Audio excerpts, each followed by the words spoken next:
একটা নির্দিষ্ট রিজন আছে। সেই রিজনটা হচ্ছে কি বলতো, লাঞ্চ চলে এসেছে ওর জন্য। নমস্কার বন্ধুরা, আমি অর্পিতা, তোমরা দেখছো তোরসা নদী নতুন আরো একটা ভিডিওতে তোমাদের সকলকে জানাই অনেক স্বাগত। আজকের ভিডিওটা তোমাদেরকে সঙ্গে নিয়ে এখান থেকেই শুরু করছি।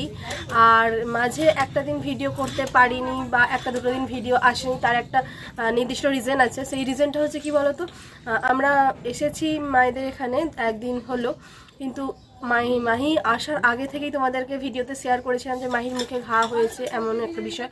তো তার মধ্যেও আমরা এক জায়গায় গিয়েছিলাম। তো যাই হোক, সেখান থেকে ফেরার পরে বেশ ঠিকঠাক ছিল। তারপরে ভাবলাম কি মাহিকে ডাক্তার তো দেখানো হচ্ছিল, কিন্তু তারপরে ভাবলাম কি মায়ের বাড়ি থেকে ঘুরে আসি। তো আসার পরে কি হয়েছে বলো তো, যেদিন এসছে ভালো, তারপর দিন থেকে মাহির এত প্রচণ্ড জ্বর হয়েছে যে মাথা তুলেও থাকতে পারেনি, সারাক্ষণ শুয়ে বসেই আছে। তো তার জন্য ভিডিও তো কিছু করতেই পারিনি। আর বাচ্চাদের শরীর খারাপ হলে কার ভালো লাগে বলো।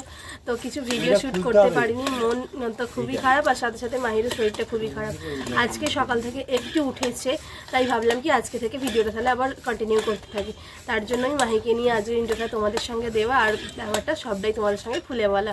তো আজকে সারাদিন কী করছি না করছি সবটাই তোমাদের সঙ্গে শেয়ার করব। তো ভিডিওটা স্কিপ না করে শেষ পর্যন্ত দেখতে থাকো, আশা করি ভালো লাগবে। মাহি এখানে একটা চিড়ে ভাজা নিয়েছে, বলছে এই দেখো আমরা চিড়ে ভাজা খাচ্ছি। তো যাই হোক, এই যে এই মুখের কথাটা প্রায় 1.5 দিন ধরে একদমই চুপ হয়ে গেছিল। বাড়ির তো কারোরই ভালো লাগেনি, এমনকি আমাদেরও তো নয়। আমরা মা বাবা তো আমাদের একদমই নয়। আর বাড়ির তো দিদুন বাড়িতে মাহি হচ্ছে চোখের মণি, সকলের আদরে। তো ও যখন চুপ করে থাকে কিছুই তো ভালো লাগে না। তো এই 1.5 দিনের পর আজকে মাহি এসে কথা বলেছে, তো সবারই বেশ মনে আনন্দ আর উঠেছে। কালকে তো সারাদিন কিছুই খায়নি, পুরো একদম শুধুমাত্র জল খেয়ে সারাটা দিন কাটিয়েছে। এমনকি ওকে আরও একবার ডাক্তারখানায় নিয়ে গিয়েছিলাম, ওকে যেখানে দেখানো হয় বাউরিয়াতে। তো ওর চাইল্ড স্পেশালিস্টের কাছে নিয়ে গিয়েছিলাম। সেখানে ডাক্তারবাবু দেখলেন, কিছু ওষুধ দিলেন, আর বলছে এইটা ভাইরাসের জ্বর, বেশিরভাগ বাচ্চাদেরই হচ্ছে। আবার কি ওর গায়ে সেই একবার র্যাশ হয়েছিল, তোমাদেরকে হয়তো শেয়ার করা হয়নি। যাই হোক, ওই র্যাশগুলো আবার ফিরে হচ্ছে, তার জন্য ডাক্তারবাবু একটু চিন্তিত, কেন বেশিরভাগ বাচ্চাদেরই এটা হচ্ছে। তেমন বড় ব্যাপার একটা কিছু না, কিন্তু তবুও এটা ফিরে ফিরে হচ্ছে। ডাক্তারবাবুকে এটা বললাম, তো সমস্ত রকমই ওষুধ টষুধ দিয়েছে। আজকে একটু বেটার আছে। 1.5 দিন আসলে মাহি বলছে আমি চিড়ে ভাজা খাচ্ছি। এই যে এখন মুখের অবস্থা দেখলেই বোঝা যায় যে কতটা অসুস্থ, চোখগুলো পুরো। কি বলছো বলো? বলছে আমি চিড়ে ভাজা খাচ্ছি, খাবে? আর এই দেখো, এই দূরে এই যে এটা হচ্ছে মাহির আঁখি পুতুল, ওটা আসলে আমার পুতুল। আমি যখন ছোট ছিলাম আমার দিদা দিয়েছিল, একটা হিস্ট্রি আছে। তো যাই হোক, এখন মাহির হয়ে গেছে ওটা। মাহি ওই পুতুলটা নিয়ে সারাক্ষণই খেলতে থাকে। ওর দিদুন বাড়ি এটা খুব প্রিয় একটা খেলনা, এই যে আঁখি পুতুল। তাই তোমার ওই আঁখি পুতুল দেখিয়ে দাও, দেখাও সবাইকে, দেখাও।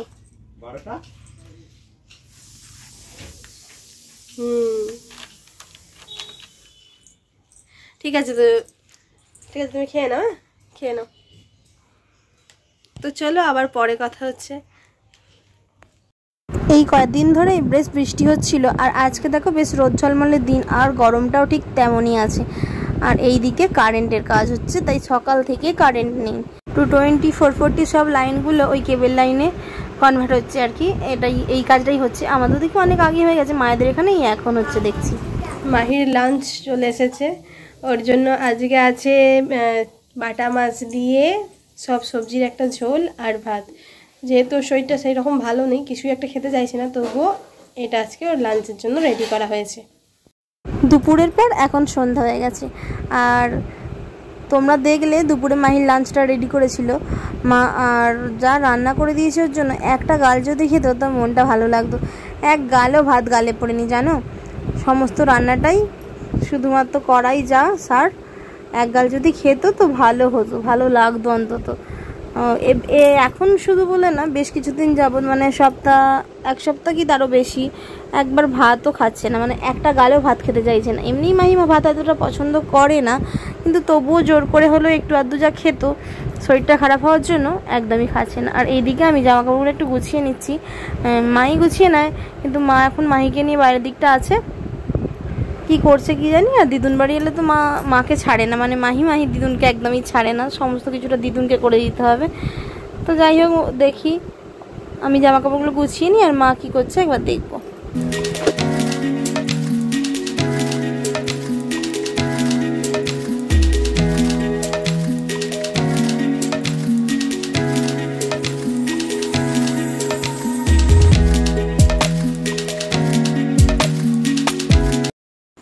বলছে বসো। না না দিন মাহি তোর মামাটা বড্ড দুষ্টু বল।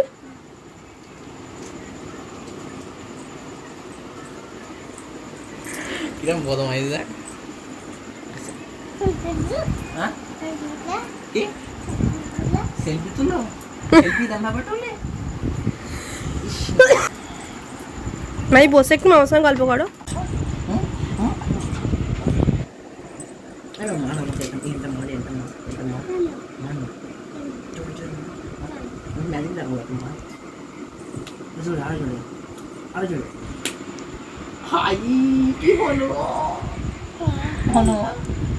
মুখটা চাগা।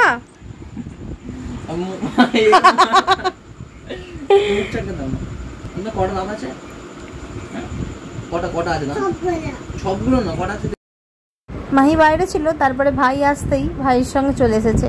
মামা ভাগ্নি দুজনের খুনসুটি চলছে। আর এই যে জিজ্ঞাসা করছে না কটা দাঁত আছে, ওকে মা কালকে জিজ্ঞাসা করছে তোমার কতগুলো দাঁত, ও বলছে 35টা। সেই জন্যই ভাই ওকে আরও করে জিজ্ঞাসা করছে।